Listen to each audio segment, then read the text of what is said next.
നിൽക്കുകയാണെങ്കിൽ ആ പൂവൊന്ന് പെറുക്കിയെടുക്കും. വെറുതെ നിൽക്കാന്ന് ആര് പറഞ്ഞു? ആ ചേച്ചി, ഇന്ന് ഞാൻ 2 പുസ്തകം വായിച്ചു തീർത്തു. എന്ത് പുസ്തകം? ഒന്ന് ഇരുട്ടറയിലെ ശവപ്പെട്ടി, പിന്നെ മതി വല്ല ചീത്ത പുസ്തകത്തിന്റെയും പേര് പറയും. അത് നിങ്ങൾക്ക് എങ്ങനെ അറിയാം? എനിക്കറിയാം. ഈയിടെ കമ്പനിയും സെറ്റ് പിടുത്തമൊക്കെ കുറച്ച് കൂടുന്നുണ്ട്. ഞാനത് പറഞ്ഞില്ലെന്നേ ഉള്ളൂ.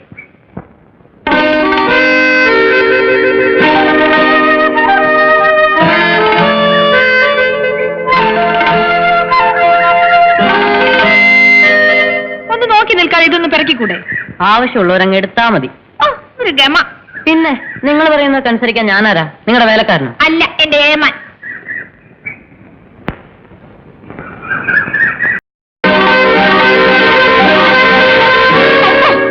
എന്താ പപ്പി കാണിച്ചത്? എന്ത് കാണിച്ചു? എന്ത് കാണിച്ചെന്നോ? കുറെ കൂടുന്നുണ്ട് വെള്ളത്തില്. ആര് പറഞ്ഞ നീ കുരുത്തക്കെടൊക്കെ? ആരും പറഞ്ഞൊന്നുമല്ല. പിന്നെ പിന്നെ പിന്നെ എനിക്ക് തന്നെ തോന്നിയതാ. തന്നെ അങ്ങ് തോന്നുമല്ലേ? ഞാനൊന്ന് ചോദിക്കട്ടെ നിന്റെ കൊച്ചമ്മയോട്. കൊച്ചു പിള്ളേർ ഇപ്പോഴേ അങ്ങനെ അങ്ങ് ചീത്തയാകരുതല്ലോ.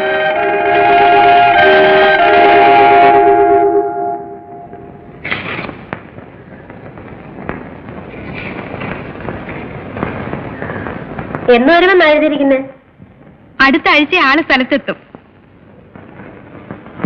പോസ്റ്റ്മാൻ വന്നപ്പോഴേ ഭാരതി ടീച്ചറിന്റെ മുഖത്തെ ഭാവവ്യത്യാസങ്ങൾ ഞാൻ നോക്കുകയായിരുന്നു. ആട്ടെ, കൃഷ്ണനായർ എന്ന് വരുമെന്ന് എഴുതിക്കുന്നത്? തീയതി എഴുതിയിട്ടില്ല. ഭാരതിക്ക് വെക്കേഷൻ തുടങ്ങിയ പിന്നെ കൃഷ്ണനായർക്ക് അവിടെ ഇരിപ്പറയ്ക്കുവോ? പട്ടാളക്കാരന്റെ ഭാര്യയായുള്ള പാടുവല്ലോ ചേച്ചിക്കറിയാവോ? അതാണ് ഞാൻ പറയുന്നത്. പട്ടാളക്കാര് കല്യാണം കഴിക്കാനേ പാടില്ല. ആണ്ടിൽ 2 മാസമല്ലേ ഉള്ളൂ ദാമ്പത്യം. ബാക്കി 10 മാസവും കാത്തിരിപ്പല്ലയോ. അതുകൊണ്ടായിരിക്കും മാമൻ കല്യാണം കഴിക്കാതെ അങ്ങ് നിന്നു പോയത്. പിന്നല്ലാതെ നോക്കിയേ, പണ്ട് ഞാൻ ബർമയിലായിരുന്ന കാലം. അന്ന് ഇതുപോലൊന്നുമല്ല. ഒരു 10-25 വയസ്സ് പ്രായം. ഷർട്ട്സും ടീഷർട്ടും ഒക്കെ ഇട്ട് ഒരു ഈവനിങ് വാക്ക് ഉണ്ട്. അതാണ് എന്റെ പ്രാക്ടീസ്. അങ്ങനെ നടന്നുകൊണ്ടിരിക്കുന്നതായ അവസരത്തിൽ വന്നു എനിക്കൊരു സംബന്ധാലോചന. അവിടുത്തെ രാജകുമാരി ആയിരിക്കും ആലോചിച്ചുകൊണ്ട് വന്നത്. ഒന്ന് നിർത്തന്റെ ഉടപ്പറന്നവനെ ഈ പുളുവടി. ദേ അവിടെ ആരാണ്ടൊക്കെ കാണാൻ വന്നിരിക്കുന്നു. ഞാൻ ഉടപ്പറന്നവനെ എവിടെയൊക്കെ തിരക്കിയെന്നറിയാമോ? ചേടാ, നീ പറയാനെങ്ങനെ ഞാൻ അറിയുന്നേ? ആ, നീ കൂടെ ട്രെയിനിൽ കയറിക്കോ.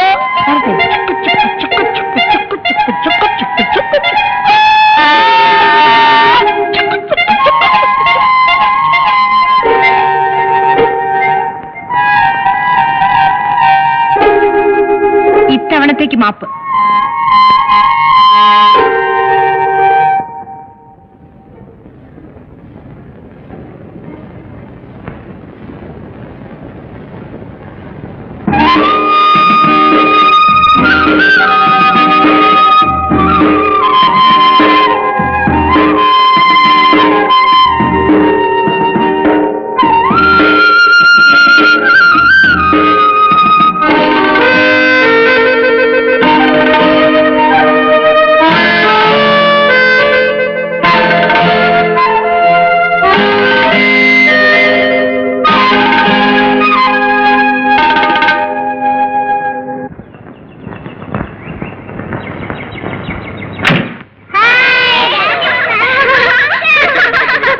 വണ്ടി 1 മണിക്കൂർ ലേറ്റ്. താമസിച്ചപ്പോഴേ ഞങ്ങളത് പറഞ്ഞു. അയ്യോ, അങ്ങനെ ഇന്നത്തെ വണ്ടി നാളെ മറ്റന്നാളെ അങ്ങോട്ട് വളരുന്നില്ലല്ലോ.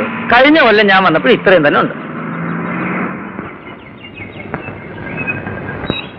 പിന്നെ അവള് സാരി കൊടുത്തോണ്ട് നിൽക്കണോ? അപ്പൊ ഞാൻ വരട്ടെ. അമിതാഹാരമേ ശരീരം മുറ്റുക എന്നാണ് ശാസ്ത്രം.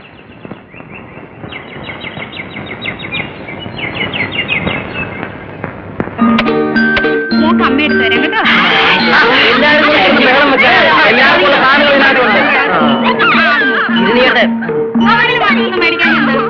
എന്നാ ഒരു കാര്യം ചെയ്യാം, ഈ സാധനങ്ങളൊക്കെ ഇവർക്ക് പെട്ടി പോകുന്നത് എന്താ? എന്നാ നിങ്ങളൊരു കാര്യം ചെയ്യും, സാധനങ്ങൾ നിങ്ങൾ തന്നെത്താൻ എടുത്തോ, അവസാനം കൂടിപ്പോയി കുറഞ്ഞു എന്ന് പറയരുത്. ഈ താടി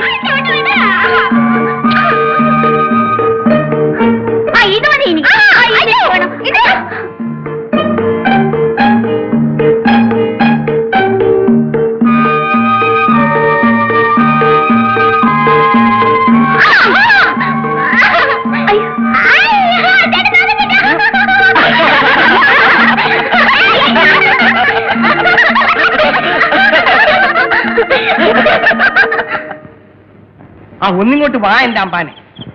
അമ്പാന്റെ മനസ്സിൽ എന്തോ വിഷമം. എന്താണെന്ന് പറ. ഒന്നുമില്ല. ആ അത് ചുമ്മാ പടായി. എന്താണെന്ന് പറ. ഉണ്ട്. നീ ഒന്നും മിണ്ടാരി കൊച്ചുമണി. എന്നാ ഞാൻ പറയട്ടെ. എന്ത്? അമ്പാന്റെ മനസ്സിൽ എന്താണ് വിഷമമെന്ന് ഞാൻ പറയാം. പറയാം. പിന്നെ കാര്യം സത്യമാണെങ്കിൽ സത്യമാണെന്ന് പറയാം. പറയാം. ഒരു പെണ്ണിന്റെ കാര്യം കൊണ്ടല്ലേ അമ്പാൻ കിടന്ന് കുഴഞ്ഞു കിടക്കുന്നത്. ആ പെണ്ണിന്റെ കാര്യം പറഞ്ഞപ്പോ തല കുനിച്ചാൽ എന്ത് ചെയ്യും? കാര്യം എന്താണെന്ന് തുറന്ന് പറഞ്ഞാലല്ലേ അതിന് നിവൃത്തി ഉണ്ടാക്കാൻ പറ്റൂ. ആട്ടെ, പെണ്ണേതാണ്? ഒരു പെണ്ണ്. പേര് പറ. പേരെന്തിനാ? ഒരു പെണ്ണ്. എന്നാലും പറ. ശരി, പേര് പറയണ്ട. എവിടെ ഉള്ളതാണെന്ന് പറ.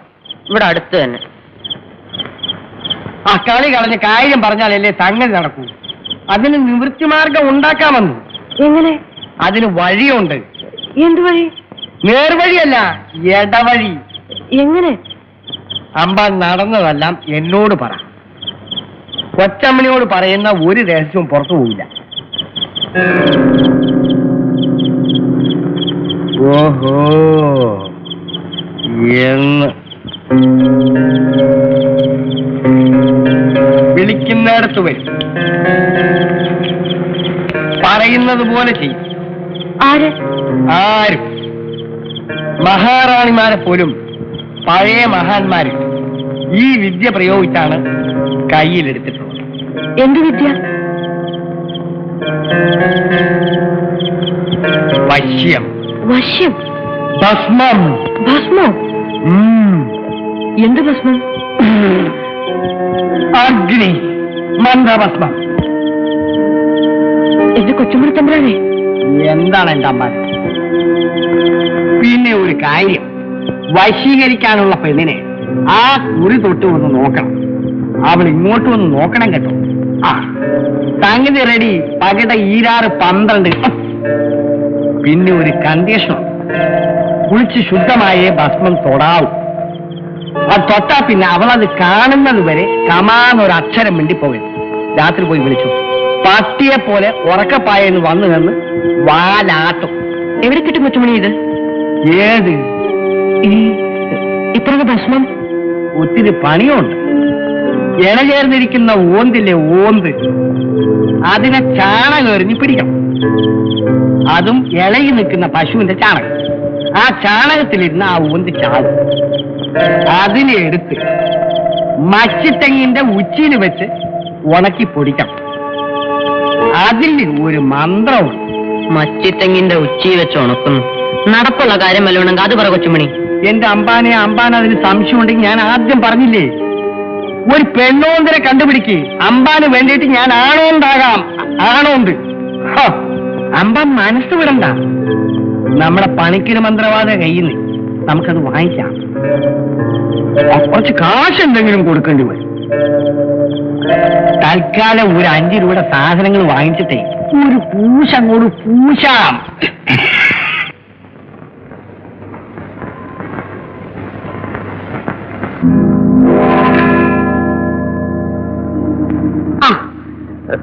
ഇന്ന് നേരം വെളുക്കുന്നതിന് മുമ്പ് കുളിച്ചേക്കുന്നല്ലോ. എവിടെ പോകാനാ? അല്ലേ, ഇന്ന് ഭസ്മം തൊടിയിലൊക്കെ ഉണ്ടല്ലോ. എന്താ വിശേഷം? നീ പോടാ.